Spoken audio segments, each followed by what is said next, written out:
China, a mystery encased in a labyrinth, is a subject of many arguments from various countries. Many are not aware of its history, hence it feels as it's a puzzle. The Xinjiang province of China and its Uyghurs are suffering considerably more than an adversary would in their own country. And the fact that the majority of the residents in the region are Muslims has become a source of concern. Multiple Uyghurs who left China are revealing their stories, and the ones who are living in the Xinjiang region of China are forced to accept the treatment given to them in the concentration camps on orders of the Communist Party. Islam has a 1,300-year-old, well, precisely 1,370 years old history in China, most of them belonging to the Xinjiang region. The Muslim population has significantly grown from an average population of 28,127,500 over the past years. These stats are from the 2022 Muslim population census conducted by the World Population Review and might possibly vary, especially considering the number of missing Uyghurs.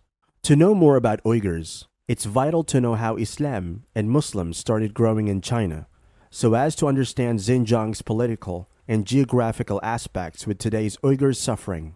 Islam was gradually introduced in China during the period between 600 to 1200 AD, when China was ruled by the Tang and Song dynasties.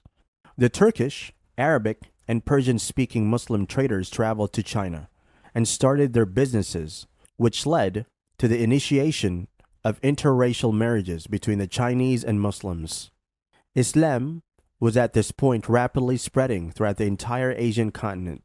It began to spread from the Shaanxi province city of Shan, even though Islam was not the dynasty's official religion.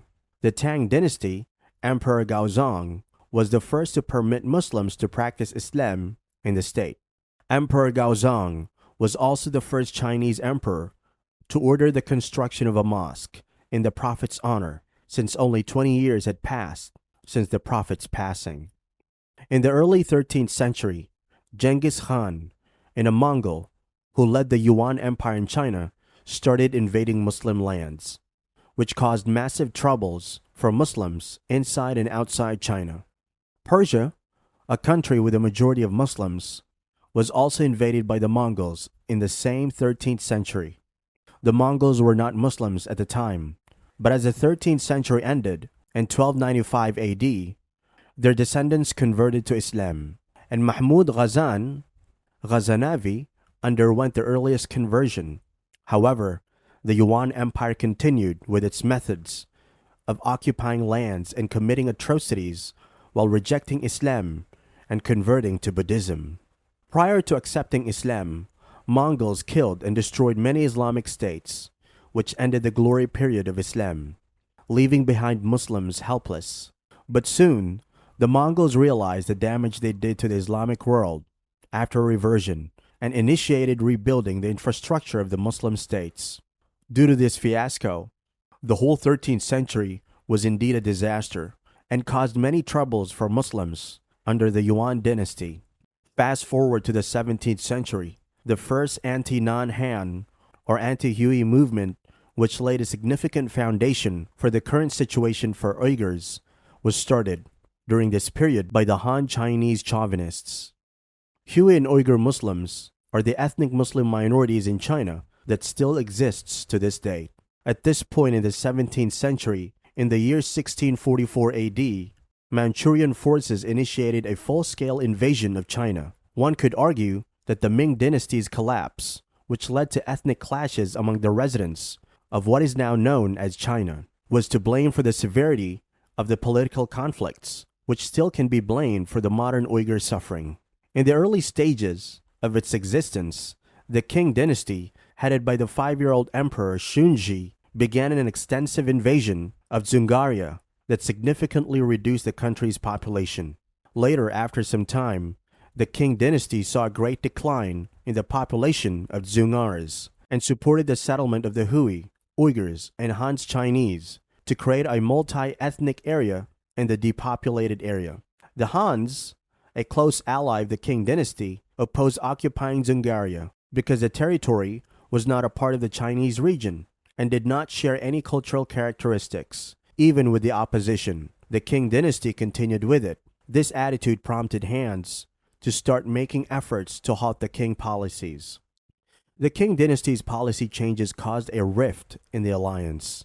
The Han's firmly refused to accept the Hui Chinese and Uyghurs, with other minorities residing in the Zhongarian land that later got its name Xinjiang by the same Qing dynasty. It is important to note here that Manchus and Manchurians, who led the Qing dynasty, were also a minority and were only successful in overthrowing the Ming dynasty with the help of military power consisting of Hans, Mongols, and Manchus. After the Manchus took over China, things started going downhill for the communities living in the Xinjiang region, mainly Muslims. Manchus simply never wanted anyone above themselves and forced unity of the people by rejecting different minorities' rights, including the right to use their own languages, perform religious practices, and even use religious terms. This was the period when many mosques built were given a Chinese architectural look instead of Turkish, Uzbeki, or Arab architecture to keep up with the orders of Qing dynasty emperors. People couldn't call Allah as Allah and were forced to adopt a more Chinese word, preferably a Chinese god's name, to adjust themselves to the Qing dynasty. Although the Tang dynasty authorized Islam in the Chinese state, it named Islam Dashifa, which means the law of the Arabs, instead of Islam, which later turned into Hui Jiao, meaning the religion of Hui. Even with the efforts of uniting people, the Qing dynasty's laws mostly broke the nation into several groups. The Han Chinese became completely against the Hui Chinese, living in the Xinjiang region just for having monotheistic practices, as they believed that the people were non-Hans and did not belong to China proper. The most prominent issue with the Han chauvinists was the free practices of Uyghurs, Muslims, and Hui. These groups had different practices than the rest of the ethnic Chinese, as they were Turkic-speaking Muslims, which they still are due to their Uzbek and Turkic background. This treatment led to more issues for Uyghurs, an ethnic Hui living in the Jian City region.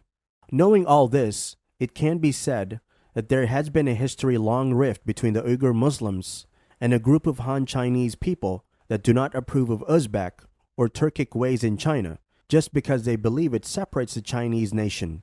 The ill treatment of Uyghur Muslims and Hui was so engraved in the Hans that even in the 20th century, the same anti-Muslim ideology started to appear again in the year 2014, when Uyghur individuals started reporting the high numbers of missing people, mostly Uyghurs. Surveillance, re-education, and internment camps, hijab ban, beard ban, nikah ban, and a couple of mistreatments by the Communist Party with the Uyghur Chinese to the journalists. When asked about the mistreatment, Chinese officials usually reject such human rights violation claims, even when they have previously talked about conducting military actions against separatist groups in the same region. While talking about separatist groups, Chinese officials also attacked Uzbek or Turkic speakers residing in the Xinjiang region, saying that there are people within them who want to break China, which majority of the world denounces and believes that the separatist movement is, in fact, due to the non-allowance of freedom to practice Islam openly. Besides camps and language bans, it has also been noticed that many detained Uyghurs are forced to do labor work and beaten if they disagree. Both female and male forced sterilization has also been one of the ways of the Communist Party to stop the Uyghurs' population from growing, which is sickening and heartbreaking. People are not allowed to go on pilgrimage on their own, except when allowed by the state arranged by the CCP, the Chinese Communist Party. All of the houses of Muslims in the Xinjiang region are surveillance using CCTV cameras and are spied on by hiring professional Chinese spies. In addition, a travel blogger named Joe Hattab revealed how many security cameras were installed at the mosque and how its administrators charged visitors money to enter the mosque, where prayer was prohibited. His visit also demonstrated that individuals were not prevented from entering the mosque, despite the fact that their attire was wholly inappropriate. Recently, in the year 2021, the Chinese state government also told Apple to remove the Quran app from the Apple Store. Upon inquiring about the removal of the app from the app makers, the developers said, according to Apple, our app Quran Majid has been removed from the China App Store because it includes content that requires additional documentation from Chinese authorities. China also appeared to take pleasure in the UN Human Rights Council's decision to end accusations against it regarding Uyghurs.